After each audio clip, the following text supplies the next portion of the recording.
to the people of Israel. You yourselves have seen what I did to Egypt, and how I carried you on eagle's wings, and brought you to myself. Now if you obey me fully and keep my covenant, then out of all nations you will be my treasured possession. Although the whole earth is mine, you will be for me a kingdom of priests and a holy nation. These are the words you are to speak to the Israelites. Dear God, salamat sa gihapon sa kagayunan nga kami makapadayon sa pagpamalandong sa imong mensahe. Nagapadayon kami sa pagsabit sa among kaugalingon sa imong balaan nga presensya sa sining agad. Subong ikaw ang mga sentro sa sining pagdililipon naman. Buligi kami nga mabatagan namon ang isa ka tutuon nga pag-offer sa sining kabuhi nga na-consecrate, na-separate, kag na-dedicate sa mubalaan nga tubangan sugi. Buligi kami nga sa amon consciousness kag sa amon nag-iusuan. Manging aware kami nga hindi nga lugar naging balaan not because of our presence but because of the presence of the Holy God. So Lord, we trust you the message and even this congregation na mag-aagong sa iyong pagkakamay. In Jesus' name, amen. Chapter 19 of the book of Exodus, this is a preparation of the final and the first encounter sa mga Israelites sa tubangan sa Ginoo. And take note, nakadawat sila from Rephidim up to the place called Mount Sinai, not by accident. That before in chapter 3, in Egypt, yang Diyos nagambal na mag-travel sila sa mga lugar just to worship the Lord. Kaya tulungan natin diri ang chapter 19, nagahambal about the covenant of God. And that covenant is an agreement that governs a relationship. An agreement. In all this time, ang Diyos madamong sa mga covenant niya ginhimo sa mga tao. Especially in the book of Genesis chapter 12, when God called Abraham to leave your country, your father's household, and go to the land that I will show you. And I will bless you. And I will make your name great. It was God who made a covenant, not Abraham.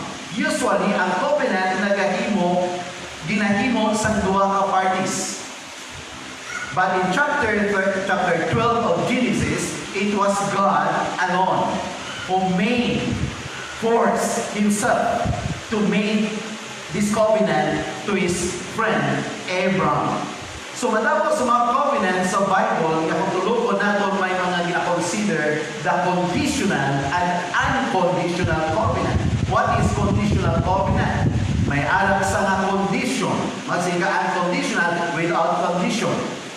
Example, the unconditional covenant, nga ang promise ng God, made this covenant, nga makadapot sila sa promised land, known as Canaan, presently called Israel.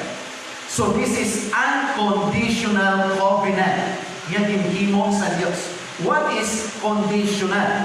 So kung paano ano ang tenure, ang kalawidon na mag-stay sila, kung ano mag-blessing ang maagong nila, it is by condition. If you keep my commandment, if you obey me fully, I will bless you. So that's conditional covenant. He made this covenant, pag magtuman ka, magpati ka, magsunod ka, sunod sa gusto ko, then I will bless you. So in chapter 19 of the book of Exodus, may mga pila ka instances nga pahayag ang Bible sa ila personal na may encounter sa Ginoo sa Mount Sinai. But in preparation for that very amazing encounter, God said, consecrate yourselves. Singganas niya si Moses, tell the people, the house of Jacob, the people of Israel, to consecrate themselves. Tell the priests, before sila mag-approach, consecrate yourselves. So our topic today, consecrate yourself to God. And what is consecration? The word consecration, to consecrate means is to be fully devoted to an intimate and exclusive relationship. To consecrate means to set apart as holy. To set apart as holy. So meaning to consecrate means to be dedicated. And we know sa ginatawag consecration means to be holy, to be separated from and to be separated to. So that's the word consecration. From the world to the Lord. Example, ang isa ka bagay sa sulod sa templo maging palaan lang because of the special purpose. Example, inay, ang sundan. Ang sundan pwede magamit sa kitchen sa bisan anong naguluton. Pero inanagot na sundan or knife, kuha ko din na siya kagdalon sa sulod sa templo kag isipin sa purpose sa pag-iyaw sa karnero, that knife is sacred or holy. Because the knife is dedicated for the purpose. And the purpose is for sacrifice. So ang atong kaugalingon ang tinaga to be consecrated means ang life natin we are called to be separated from the world. We are called to separate ourselves from the world and to separate ourselves for God. So in the preparation to encounter the Lord, even our worship today, the topic says, consecrate yourself to the Lord. So tulo po natin kung may mga bagay nga nag-transpire sa chapter 19, nga nag-remind sa aton nga ang pag-approach sa Ginoo not in a rush situation. We need to prepare. We need to prepare. Later on, ma-found out natin sa chapter 19. The question is, what would move us to consecrate ourselves to God? Ano ang nag-move sa aton? Yes, according to verse 4. Ano ang bala sa verse 4? Ang bala sa verse 4, something na nag-move sa aton, you yourself have seen what I did. There are three heart-moving statements from God in verse 4. So focus your eyes in verse 4. You yourselves have seen what I did to Egypt.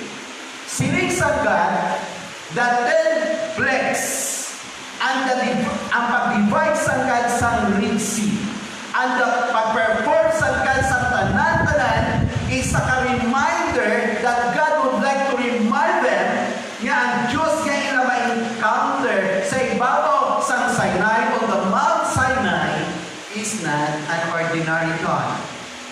He is the God na nag-perform sa miracles sa Egypt. He is the God na nagpadala sa 10 plagues sa Egypt. He is the God na nag-divide sa Red Sea. That's why God reminded His people, remember that you yourselves have seen what I did to Egypt. So this is the first calling, the very powerful words to remind them. The reason why we need to consecrate ourselves because God Himself did something great in Egypt. Second, how I carried you to an on eagle's wings. Now, ano mo siguro? Now, ang Ginoo magapaanggid sa agila. Ang eagle, usually nag-iibog sa Sayanes sa pinakataas niya lugar. Unaccessible area.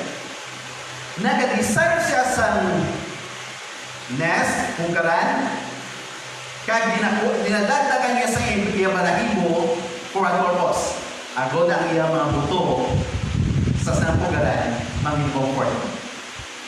So sa nagalawig ang mga binulan, kag nagatubo ng balahibo sining iya mga piso, until the time nga maging prepared na sa paglupad, anong imuon sa kanila? Nakuha na siya sa mga sticks niya, sharp, ibutan sa pugaran for a purpose in order for the young eagle maging uncomfortable. Since hindi niya sa comfortable, ang sapat i-desire niya gamiton ang iyapakpak sa paglupad. Kahit sa paglupad siya sapat sa kanyang mga buto, the mother eagle nagahulat siya kapag dahil sa kanyang buto nga nagatinguha sa paglupad, ang mother eagle arat si baboy. So samtala kapag dalo mo rin yung point nga niya buto magaluya na nga wala ni kasalan, that's the right time nga i-carry niya pabalik. So God saying niya, how I carried you to an eagle's wings. In other words, the Israelites ginalas ka sa Ginoo sa wilderness, an accessible area. In order to feed them, to protect them, and to remind them that there is only one mother nga mag-take her sa ila, just a mother eagle nga mag-protect sa ila from the enemy. Yes, church, kung tulugo nato diri nga ang Ginoo nagabutan sa aton sa situation na may comfortable, and the situation sometimes we are not comfortable in order for God nga ma-show niya kung ano ang provision kag protection niya sa kabuhi naton. Remember na kung ato sila sa at the end of the Dead Sea or Red Sea, and in the area known as Rividi, remember, even to the Mount Sinai, no by accident. Not by accident, but all are appointed by God. Another one, and brought you to myself. And brought you to myself. So the reason why that we need to consecrate ourselves, because of the last words in verse 19. God brought us to Himself. Nandun ba ninyo mga time, yung Bible study, wala sang desire sa kanya. Wala sang passion and heart mo to worship God. Meaning to say, a spiritual thing sa life natin is nothing. Wala sa isa sa aton nga nag-desire to seek God, that is biblical. Okay, the book of Romans chapter 3, 10 to 11. Si Paul nagplastar sa isa kaklaro na description. As it is written, there is no one righteous, not even one, and there is no one who understands, no one who seeks God. Take the church. No one who seeks God. Kung nakadangat kita subong sa kaluwasan, hindi tumod nga naninguha kita. Kung nakadangat kita sa relasyon sa Ginoo, not because of our effort, not because of our ikasalan, not because ng gusto natin. No. Because no one seeks God. From the very start in the Old Testament down to the New Testament, it is all covered by the grace of God. One, nga nakadangat kita sa kaluwasan, it is always by the grace of God, because only God who brought us up to Himself. Siya nagdala sa atin. So that's the reason why we need to consecrate, because it is always God ang nag-draw sa aton nga madala kita sa ibalaan nga presensya, and someday somehow God will bring us to heaven. Church, ano nga ba the book of John chapter 14 verse 2 and 3. In John chapter 14, 2 and 3, and Revelation chapter 21, 3 and 4. In my Father's house are many rooms. If it were not so, I would have told you I'm going there to prepare a place for you. If heaven is a prepared place for a prepared people. If you want to go to heaven now, then you are prepared to face death. Because only death is the entrance to heaven. Hindi kaya pa mamatay subong, hindi ka makapalangit kung Kristohanon ka. No? So, heaven is a prepared place. I would have told you I'm going there to prepare a place for you. Take note of the Bible. Jesus is the truth. He is preparing a place for us. subdivision, but it is a place known as a mansion that according to Revelation, the whole city was pure gold, and every gate, the 12 gates, with one pearl. Amo na description sa Bible. But the important thing, and if I go and prepare a place for you, I will come back and take you to be with me, that you also may be where I am. So that's why may mga pamangkot, ti Pastor di inta material. Because the creation, ang Bible nagambal in the book of Revelation, that God created the new heavens and the new earth. Because the present heavens and earth, yung ginapintugan natin subong several times nga ko, 2 Peter chapter 3 verse 7. This world, the present heavens and earth which we are now, are reserved in order to be destroyed by fire. That's the reason why God created the new heavens and the new earth. Nga dito ang righteousness mag-reign, because in that place, no more sin.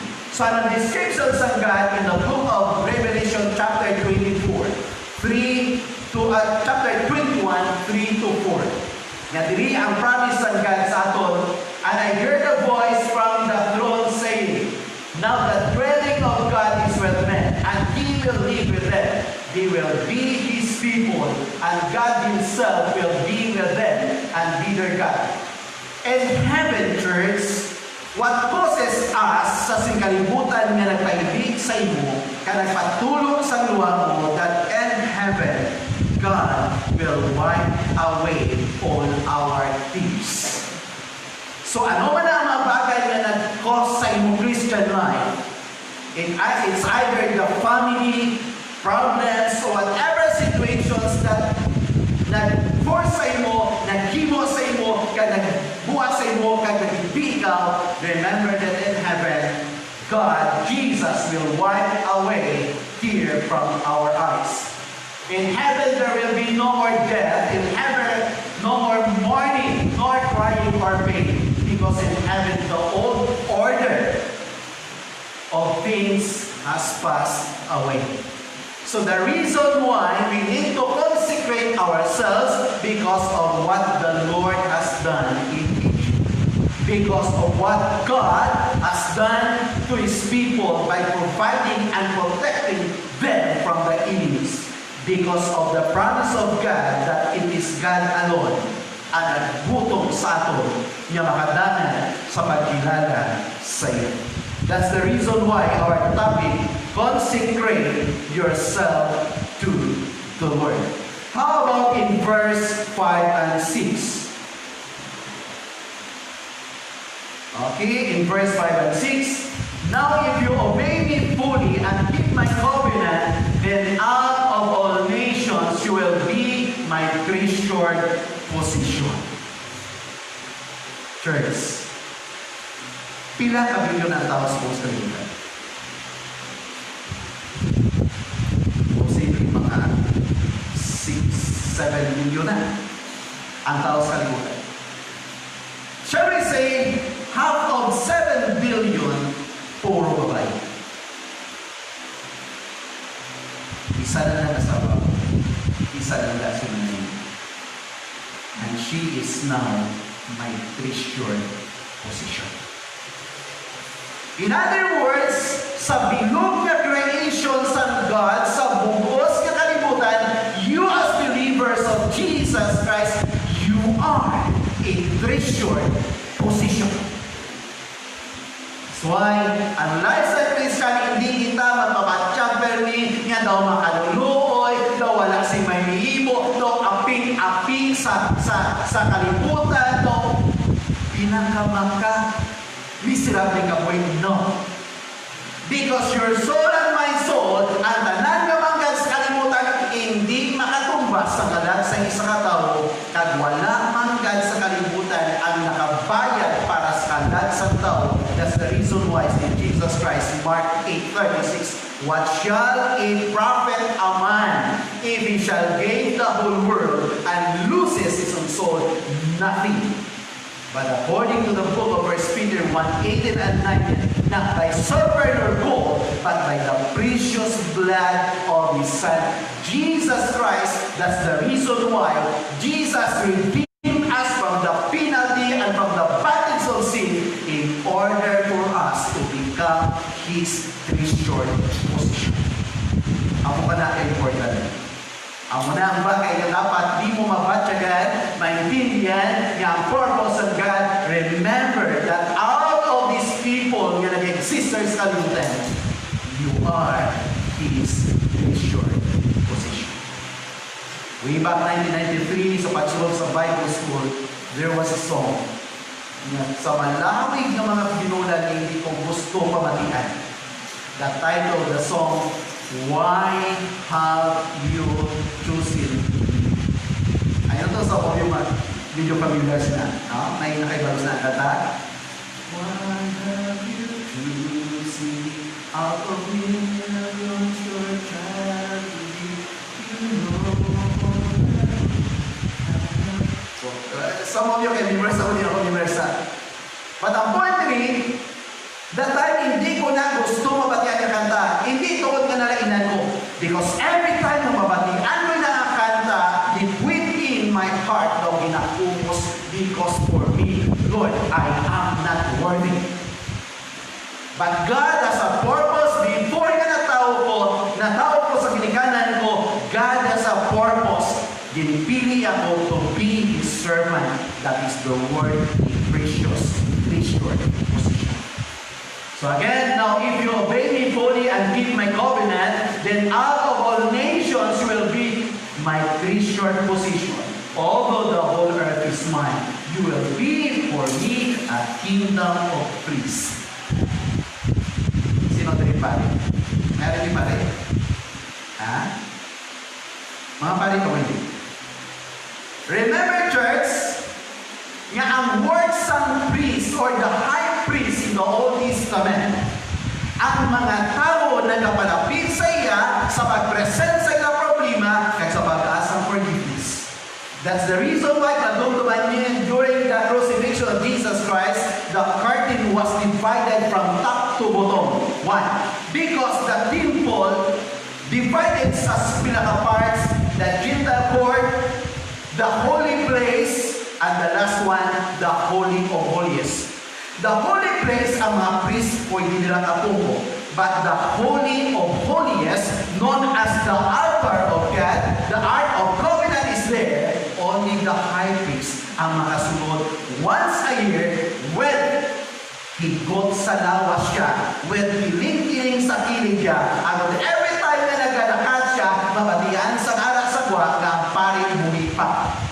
Because that time the high priest is not worthy to approach the Ark of Covenant, mapatay na siya. Pagkapataya, anong purpose sa higot? Botomon.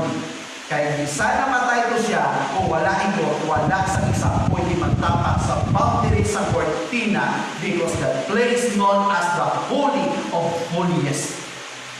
But take note, during the crucifixion of Jesus Christ, when Jesus cried out, "It is finished," the curtain was divided, meaning to say, ang tanan nga ato sa buwan, the outer court, the Gentile court, the holy place, nakita nila what is inside. Meaning to say, you don't need the high priest.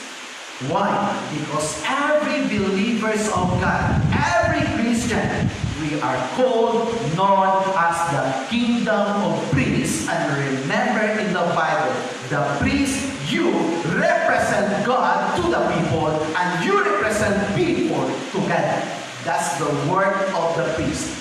You represent God to your friend, you represent God to your office mates, you represent God to your family, and you represent your people together.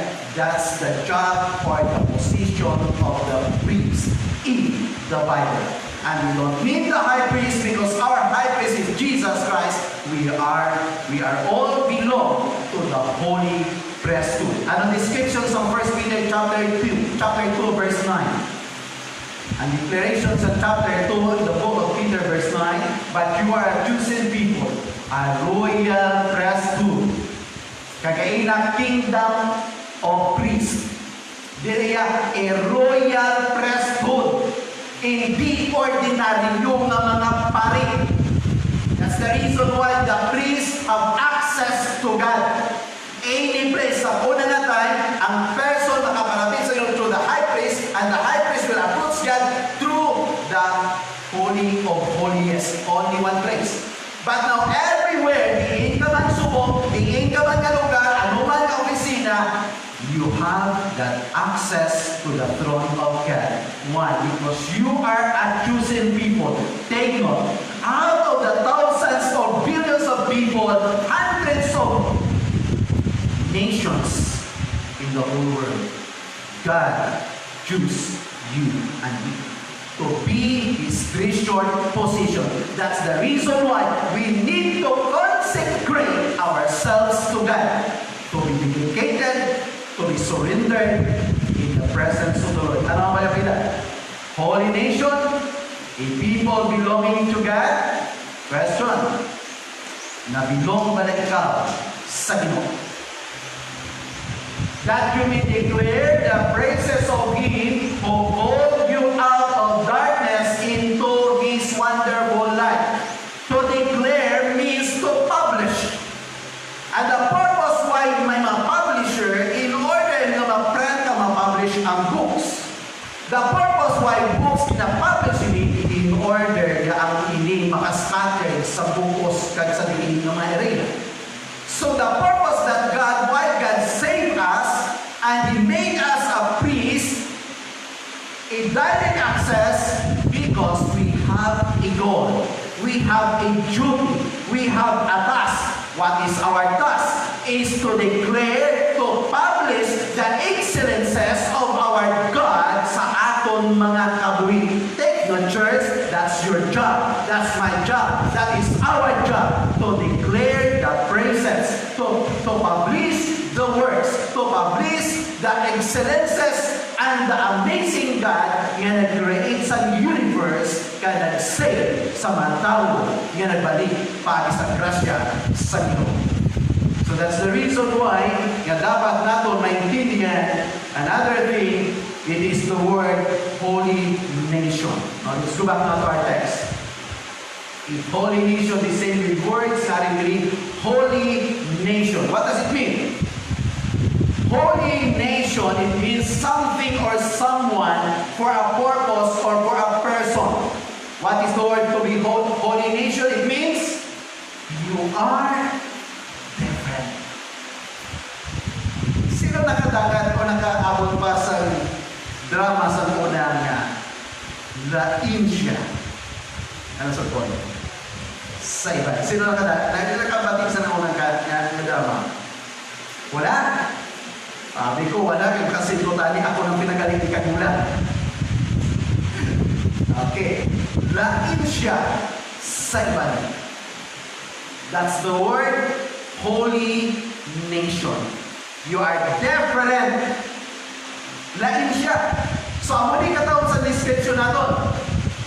Meaning you are different, you are separated. So, pag binambal sa Bible that we belong, you are a holy nation, lain ka sa iba. Hindi ka pareho sa iya. Okay. Now, do yan i-relate what? Ang istorya kung paano nakilalaan sa isa kasuwano ang totoo ni Christian. Way back 1993, hindi ko maglawin yung istorya. I-shortcut lang. 1993, in-interview ko ang isa dating bagsik niya klase isang surwano sa Biglawan, Mubay. Kung paano siya nakadangat ng surwano, kung paano siya nakadangat ng mangin Kristuano. Okay, in his conversion. Dira sa pasalamat nga nasit free siya sa power sa Ginoo, and later on this man became a very faithful deacon in the church. His name is Tatay Juan Magnifico. My question, samtang nag-interrogar ko sa iya, ang question ko lang, sa ikaw, isa pa ka-well-known nga klase sa surwano, makilalaan mo wala ang tutuot nga Kristuano? Okay, listen to me. Mga pastor, kilala ko ang tutuon ng Kristoan. Among the 1,000 people nga tipunon sa isa ka lugar, ibutan nila ang isa ka tutuon Kristoano, patalibro na ko, and then after nila kapadalagan ng tutuon sa Kristoano, matindog lang ko. Bisan din nga lugar siya makadto, bisan na person lang pa lang ko itutong ko din siya. Na-amaze ko. May follow-up question, paano? Sa bansa ni Gulan, sa suwan pa ko, ang totoo niya Kristoano makilala ko, tungod, nagasiga sila sa among ituloy. Church, remember, because of the Holy Spirit nga nag-dwell sa kabuhi naton, sa lawas naton, that's the distinction nga lain ka. You are different, you are separated, so be careful your identity because even the forces of darkness kakilala kung sino ka. That's why be careful kita because thousands of people in the churches nowadays claiming to be a Christian, but their satisfaction is not in the service of the Lord. Their satisfaction is in the worldly pleasures. Why sila kalipay na nagpapalagan, pero malipayon sila sa mga utang at mga bagay na ara sa kalibutan. So take note, even the devil, even the agent of the enemy, kabalo kung sino ka, kung sino o diri subong ang napupok na wala pa Espiritu ang Diyos sa puso. That's the reason why yung Bible nag-remind sa aton, although the whole earth is mine, you will be for me a kingdom of priests and a holy nation. These are the words you are to speak to Israel. These are the words you speak to Israel. These words are to tell others what God has done in our lives. Now, let's proceed verse 7 to 9. Let's proceed verse 7 to 9. So Moses went back and summoned the elders of the people and said before them all the words of the Lord and commanded him to speak. The people all responded together. We will do everything the Lord has said. Very positive. Wala pa nila na ipaluan ang 10 Commandments because wala pa din na pastor sa Diyos sa 10 Commandments. Matanong ba nila? We will do everything the Lord has said. So Moses brought their answer back to the Lord. Moses, the time was a mediator between God and man. It's the time of Christ, mediate in between God and man. Kung ano ang iambal sa tao, dalaw niya sa Diyos. Kung ano iambal sa Diyos, dalaw niya sa tao. So Moses brought their answer back to the Lord. The Lord said to Moses, I'm going to come to you in the dense cloud, the thick cloud, so that the people will hear me speaking with you and will always put their trust in you. Then Moses told the people, the Lord, what the people had said. So take note how holy is our God. Nasa gina ng bukid, wala sa isa magluwas kay Moses na pwede makadabot o makasalat. Even ang masapat na magtapak sa perimeter at sa distansing butan, hindi siya pwede mabuhi. Because kinanglanon siya mapatay. That's the holiness of the Lord. So therefore, dili naton karon tulungon ang question really, what is our response to the greatness and to the unfathomable love of God? The answer is consecrate yourself to God. How do you and I consecrate ourselves to God today? The answer is Romans chapter 12, verse 1. Paano ikaw, kag ako, na mag-consecrate, mag-dedicate, mag-separate sa atong kaugalingon? The answer is in verse 1. I urge you, therefore, brothers, in view of God's mercy, to offer your bodies as living sacrifices. That body should be holy, that body should be pleasing to God, because that is your spiritual act of worship. Your body is very important, not only your mind, because your brain is part of your body. Not only in your not only the portion of your hands, but your body, because everything the head down is part of your body. So that's the reason why to consecrate ourselves is to dedicate our body to the Lord. The problem nowadays, many so-called Christian, wala gana magsimba. Why?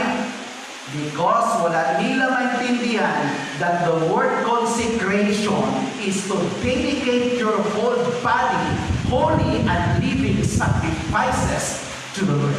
That is very important. Now, how about in verse 16, 17 in the book of Exodus? Let's proceed in 16, 17. Okay? On the morning of the third day, there was thunder and lightning with a thick cloud over the mountain, and a very loud trumpet blast, and everyone in the camp trembled. And Moses led the people out of the camp to meet with God, and he stood at the foot of the mountain. How about the other verse? Okay, 18 to 21. Mount Sinai was covered in smoke because the Lord descended on it in fire. The smoke billowed up from it like smoke from a furnace. The whole mountain trembled violently. Okay, another verse. And the sound of the trumpet grew louder and louder.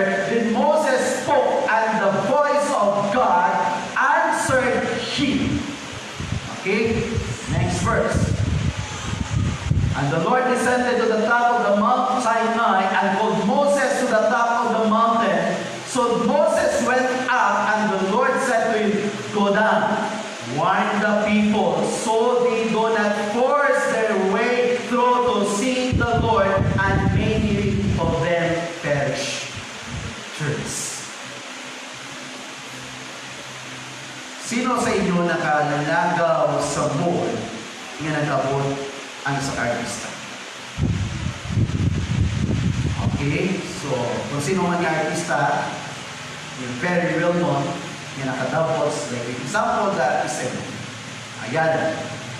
And then, ang mga pamatan noon, kapatid, na nag-abot ang artista. Ano ang mga reaksyon sa tao, yung sa tao? Ga-rush out siya.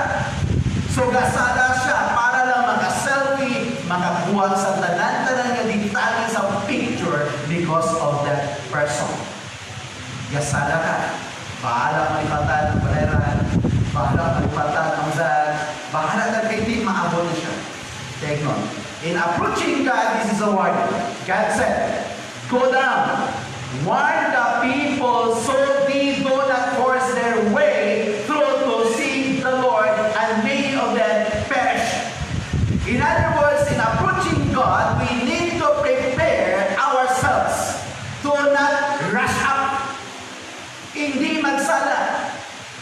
That's the reason why ang Exodus nag-remind rin sa aton in chapter 19 na sinigla sa Bible in verse 10. Okay, verse 10 to 11. Kaya hindi kita dapat magsala. We need to prepare ourselves before we approach God, because many a times may mga tao na nag-asala na magsimba, pero pag-abot simbahan, matulog. Mabalik na kapat mo kasi bigyan katulog na lang. No? Pero kung siguro katindog din si Yolo Pascual, si kagayan probinsyano, si Coco Martel, nga medyo bako-bako lang mag yung time, siguro ang tao siguro kasalan. Kaya hindi ka mo matulog. Okay. And the Lord said to Moses, Go to the people, consecrate them today and tomorrow, and have them wash their clothes and be ready by the third day, because on that day the Lord will come down on Mount Sinai. Anong ginhambalin sa Ginoo? Sige na Moses ang mga tao, nakaw ka dito sa ila. Anong imo nila? Manglaba sila sa ila sulok-sukon. Wash their clothes. Why?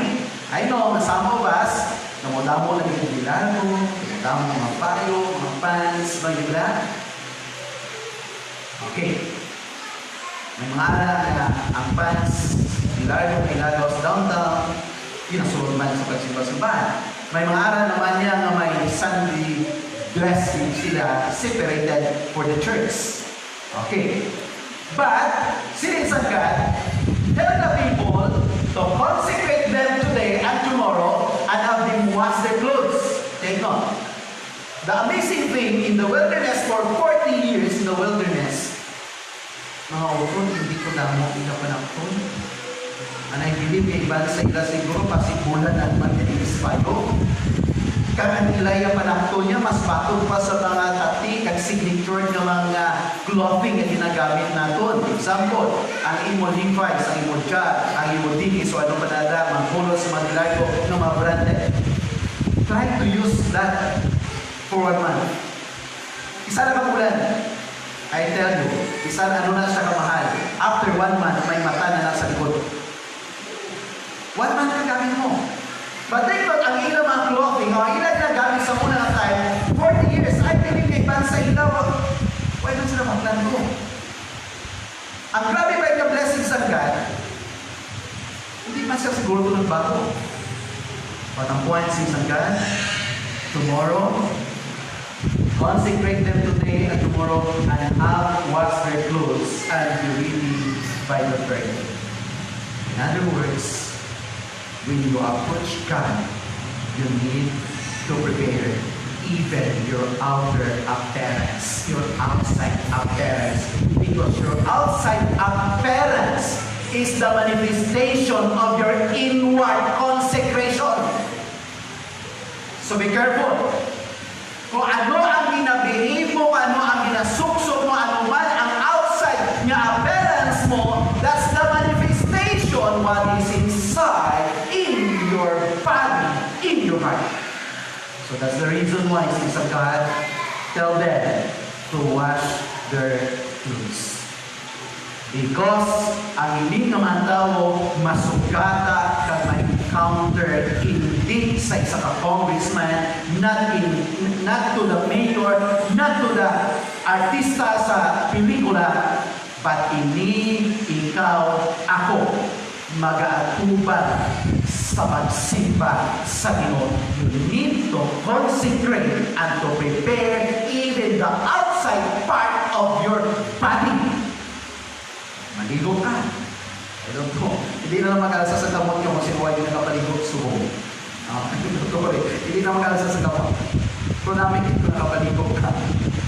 Because really grabe preparation. So, and be ready for the third day, because on that day, the Lord will come down on Mount Sinai in the sight of all the people. Take the church. This is the warning from the book of Ecclesiastes chapter 5, verse 1. What shall we do? Ano yung mo na to? Ecclesiastes 5:1. When we go to the house of God, guard your steps. Guard your steps. Not literally, nabantayan mo, okay man na, ngayon mo tikat na tayo, kasi malas mata. But the point is, guard your heart. Guard the motive of your heart. Why? Because damo sa mga politician nga katungto magsugod sa mga simbahan kung napit ng election. So guard your step. Guard your heart. Guard even your mouth. Why? Because the outward manifestation, out of the abundance of your heart, the mouth will speak. That is in the Bible. So guard your steps, guard your heart. In other words, do not rush up. Why? Guard your steps when you go to the house of God. How many of you, like for example, alas 8 ng palibang, say mo yan sa inyo balay, why ba nas nilibigyan, why ba nito wali? Damo sa mga tawa una, right? Timing mo nila mawali, iban galing yan. Why ba nito tapos mo pili? Church, that is wrong.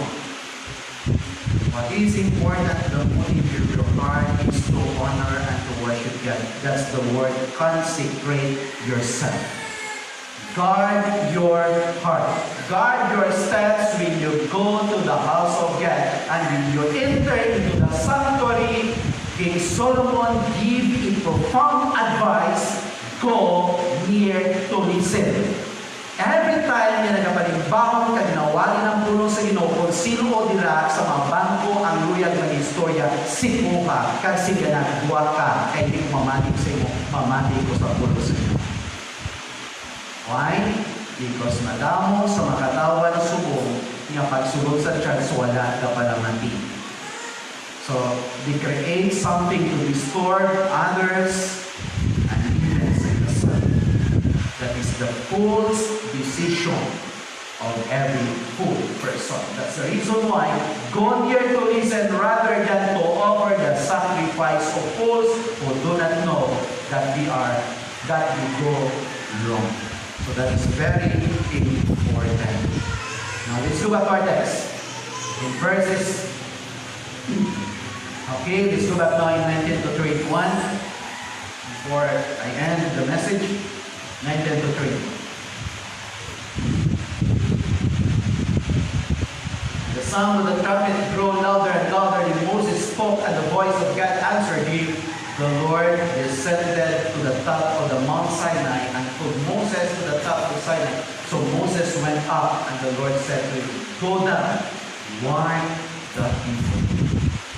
So they do not force their way to see the Lord, and many of them die or perish. Church, our topic today, consecrate yourself. Every time na magasulod kita sa singing sanctuary and the motive of our heart is to worship God, we need to prepare a sincere heart and the right motive to worship Him. Because kung may mga teachers, anybody na pwede talang i-disrespect sa nag-gather kita, not the presence of the Lord. Because God is holy, God is powerful, and God is just. Yes, remember in Joshua chapter 5 verse 14, when Joshua encountered the Lord, anong inimo niya? Joshua 5:14. Neither he replied, but as commander of the army of the Lord, I have now come. Then Joshua fell face down to the ground in reverence and asked him, What message does my Lord have for his servant? In other words, when he encountered the Lord face to face, he fell down to the ground. How about Isaiah? Isaiah chapter 6 verse 1 to 3. When Isaiah encountered the Lord, anong ginimo ni Isaiah? 6:1 to 3. In the year that King Uzziah died, I saw the Lord seated on the throne, high and exalted, and the train of his robe filled the temple. Above him were seraph, each with 6 wings, with 2 wings, and they covered their ears, with 2 they covered their feet, and with 2 they were flying, and they were calling to one another, Holy, holy is the Lord Almighty, the whole earth is full of His glory. Next verse, sila ni Prophet Isaiah, ano yung reaction?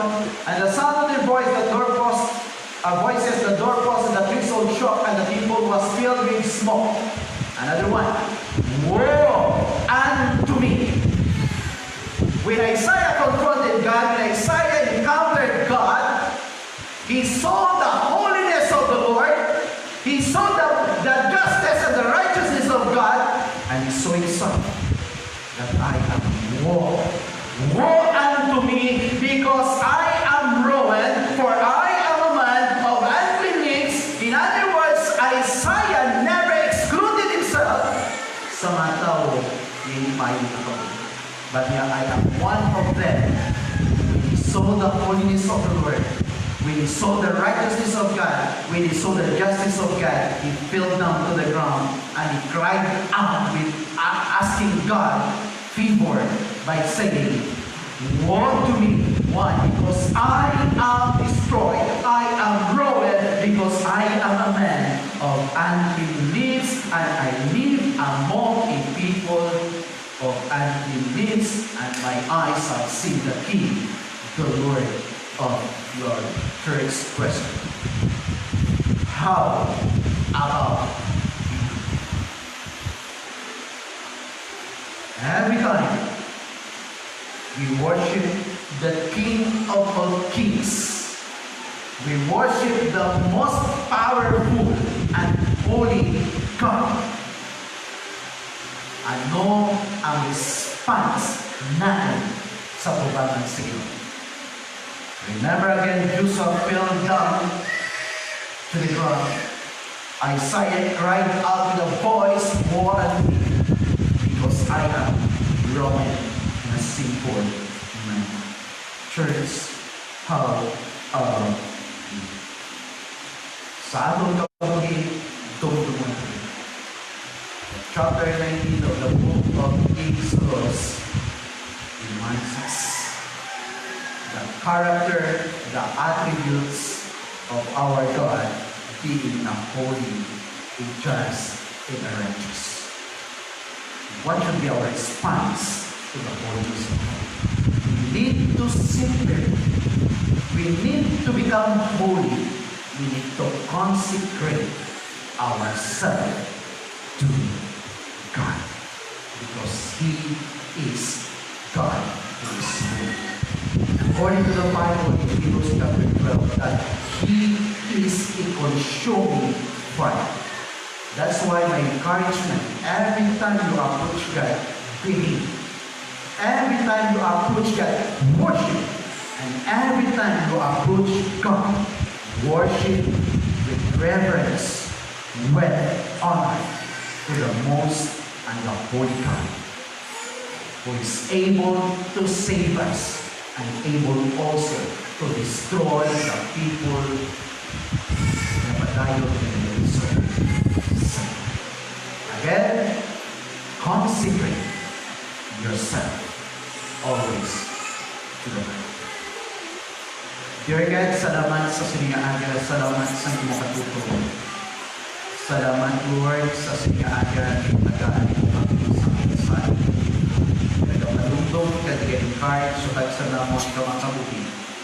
Kung ano ka importante, isang tagsa-tagsa ka mga patay, kag isang amon maging decision. That every time we enter into this sanctuary, we need also to define in our hearts that this place is not only because of our presence, but this place is holy because of the presence of the most loving, holy God. And in response, we need to consecrate. We need to separate ourselves, to dedicate ourselves for you and for you alone. Lord, thank you so much. Continue to bless this congregation, Lord. Mapatyagan nila kung ano may importante, kung ano ka bagay na dapat na tagaan sa dakong na seryoso. Ang matiyon nga nagabalapit kami sa iyo, ang matiyon nga nagasimba kami sa iyo. We need to prepare everything because the purpose is we need also to experience the blessing from it. Lord, salamat din sa sinigaaga, salamat sa iyong anakanin mo, salamat sa iyong congregation, salamat sa tanan-tanan na nag-view sa iyong message. A blessing ko not only for this congregation, but even sa mga unod namon nga nag-view sa iyong mensahe through the social media. I-bless na, kaya ipadayon naman, mag-strengthen sa iyong faith and commitment. So, mga nag-separate, mas-separate nila yung ako galimot to be used for God's purpose. Lord, thank you so much, and we honor you. We bring back the glory that